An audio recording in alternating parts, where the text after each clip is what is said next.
Yang terhormat Bapak-bapak, Ibu-ibu, salam Pancasila. Pada hari Rabu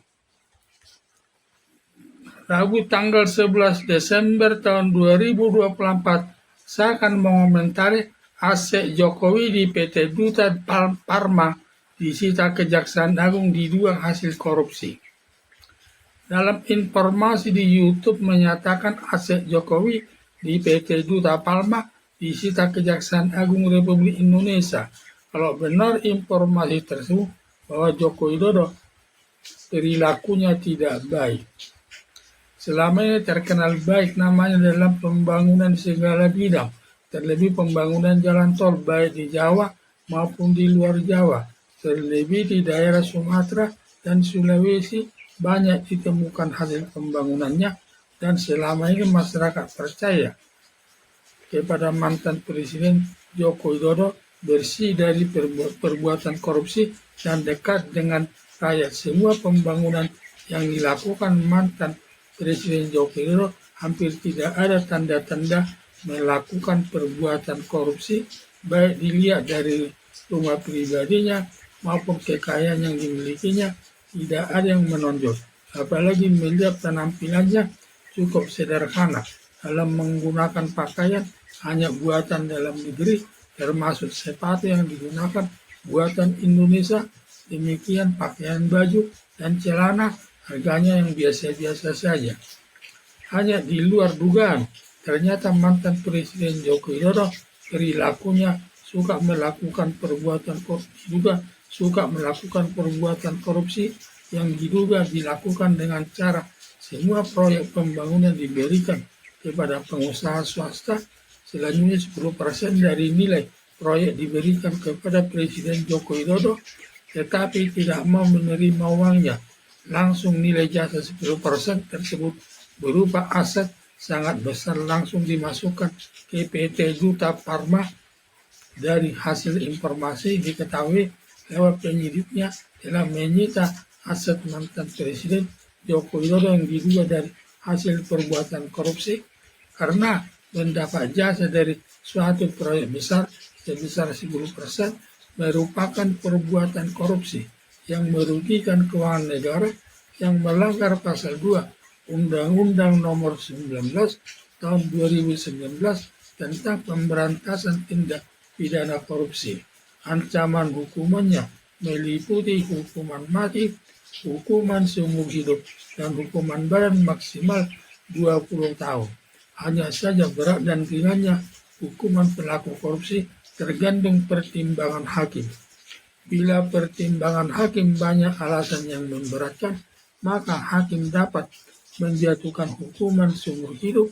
Tetapi jika pertimbangan hakim banyak alasan yang meringankan, maka hakim dapat menjatuhkan hukumannya selama 15 tahun sesuai perbuatannya. Mantan Presiden Jokowi perilakunya sangat mirip perilaku koruptor. Tujuan bekerjanya hanya untuk mengumpulkan harta sebanyak mungkin untuk dapat hidup dengan mewah atau berfoya-foya dengan keluarganya, hanya beli tas mahal dan pakaian bagus dan mahal, harus belanja ke luar negeri, terlebih daerah Singapura, Amerika Serikat, Inggris, dan Prancis, serta Milan, Italia, sekaligus rekreasi melihat tempat yang indah di daerah orang lain dengan menginap di hotel mewah. Sebaliknya tidak peduli kepada masyarakat miskin, hanya makan 3 kali dalam satu hari, mengalami kesulitan yang tinggal di kolong jembatan dan lingkungan kumuh di tengah-tengah masyarakat. Disinilah perbedaan cara hidup para koruptor dengan penuh poya-poya dibandingkan dengan kehidupan orang miskin, penuh kesulitan hidup. Perbedaannya ibarat siang hari dengan malam hari. Makanya selama Presiden Joko Widodo sangat minim melakukan pemberantasan korupsi, sampai tingkat penyelesaian perkara korupsi sangat minim, dan tingkat penyelesaian korupsi masih di tingkat 34, sama dengan beberapa tahun yang lalu. Tidak ada peningkatan dan penurunan, dan stagnan di urutan ke-34 dalam penanganan atau pemberantasan korupsi. Dalam menyelesaikan perkara korupsi lebih mengutamakan penyelesaian di luar aturan hukum, seperti Presiden Joko Widodo menghubungi Agus Raharjo, mantan Ketua Komisi Pemberantasan Korupsi KPK, yang meminta ke perkara Setia Novanto terkait perbuatan korupsi atas masalah KTP agar dihentikan penyidikannya dan jangan diselesaikan perkaranya sesuai aturan hukum hingga ke pengadilan. Permintaan Presiden Joko Widodo ditolak Agus Raharjo selaku Ketua Komisi Pemberantasan Korupsi karena saat itu masih berlaku Undang-Undang Nomor 30 Tahun 1999 tentang pemberantasan tindak pidana korupsi atau undang-undang yang lama. Karena dalam undang-undang tersebut dilarang menghentikan penyidikan kepada seseorang yang sudah ditetapkan sebagai tersangka, sebab seseorang yang sudah ditetapkan sebagai tersangka oleh Komisi Pemberantasan Korupsi KPK harus diselesaikan sampai ke pengadilan negeri hingga hakim dapat mencari minimal 2 alat buktinya lewat keterangan saksi-saksi, saksi ahli, keterangan surat, bukti elektronik, terdakwa dan barang bukti. Setelah hakim menemukan minimal 2 alat buktinya, maka hakim dapat menjatuhkan hukumannya sesuai perbuatannya. Presiden Joko Widodo melakukan perbuatan korupsi tersebut digunakan yang lebih menguntungkan kepada dirinya sendiri dengan cara menyandra yang terlibat perbuatan korupsi dengan maksud supaya semua aparat negara selaku ketua umum partai politik yang bergabung dengan koalisi Indonesia Maju atau KINPLUS sebanyak 12 ketua partai politik, kecuali Partai Demokrasi Indonesia Perjuangan dapat dikendalikan Presiden Joko Widodo sesuai kehendaknya.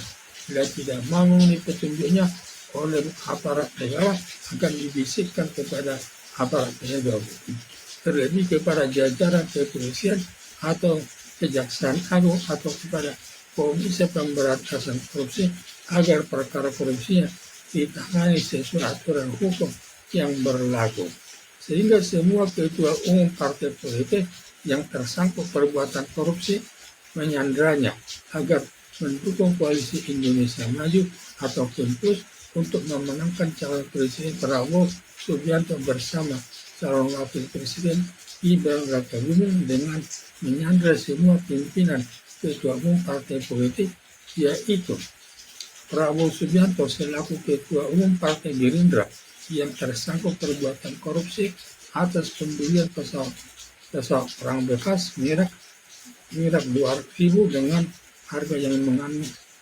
mengandung perbuatan korupsi.